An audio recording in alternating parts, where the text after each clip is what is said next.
What's up mga boards? For today's video, hindi natin inaasahan na nakita natin si Kuya Kim sa personal. Kaya ito, nasa malapit-lapit lang tayo dyan.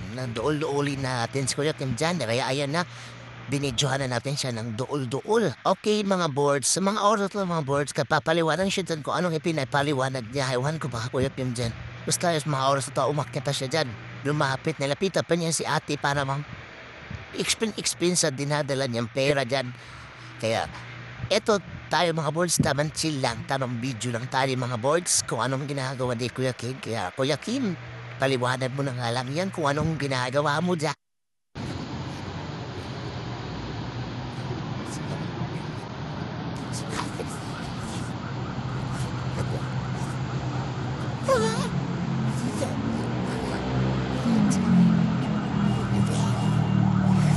At dahil wala tayong nasabdan sa mga kipaliwanag-paliwanag ni Kuya Kim dyan, kaya tayo tamang video lang tayo mga boards. Kaya mga boards, thanks for watching mga boards. Kuya Kim, anong na?